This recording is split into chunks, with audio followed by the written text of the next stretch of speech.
Sablay mga kababayan, ang Plan A ng Madriaga, kung saan sa affidavit niya na sinabi niya na siya yung bagman ni BP Sara na kumukulikta ng limpak-limpak na salapi galing sa Pugo operators at saka sa mga drug dealers, drug lords para punduhan ang kampanya ni BP Sara mga kababayan.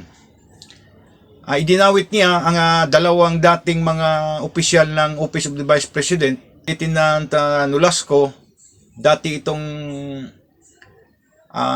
BSPG Commander mga kababayan, at itong si dating spokesperson ng Office of the Vice President na si Raymond Lachica mga kababayan.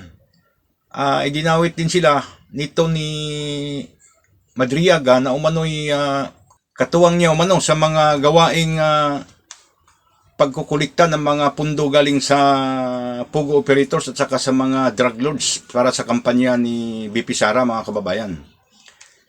So ngayon, mariing itinanggi nitong dalawang dating opisyal ng Office of the Vice President na kilala at nakasama nila ito sa OVP mga kababayan.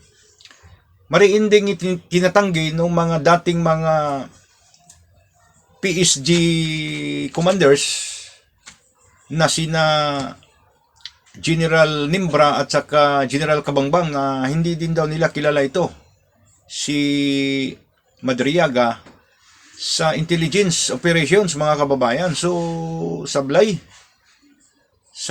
yung plano nila ngayon mga kababayan.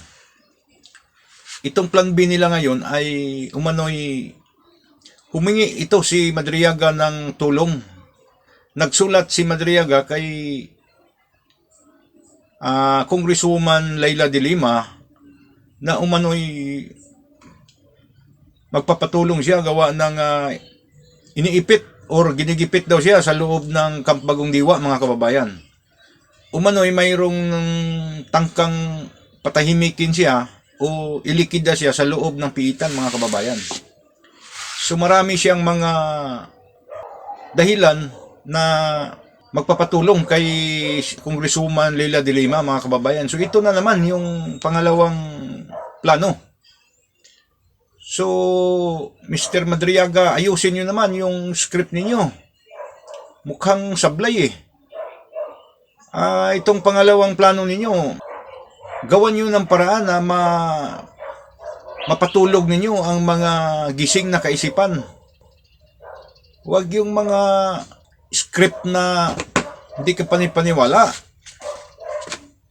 Kung sino man yung mga taong nasa likod nito, mga kababayan, ay talaga namang halatang halata na this is all orchestrated moves to destroy the Dutertes mga kababayan, especially Vice President Sara. So ang dami na nilang mga ginawang mga hakbang ngayon mga kababayan na mailihis ang tunay na usapin at maparilisa nila si BP Sara mga kababayan.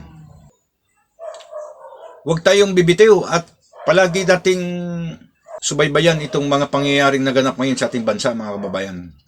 Kasi halatang halata na talagang hindi na natin narinig ang hinggil kay Martin Romualdez. Ilang linggo na. Simula noong nagpasabog ng revelasyon si Saldico mga kababayan, hindi na natin narinig ang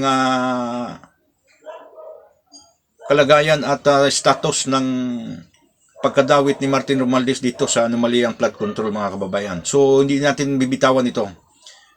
Manatili tayong magmasid, manatili tayong makikibaka mga kababayan at makikialam sa mga kaganapan ngayon sa ating bansa. Ipanalangin din natin ang ating inang bayan mga kababayan para sa kapayapaan, katahimikan at kaunlaran. Mabuhay tayong lahat. Mabuhay ang Pilipinas.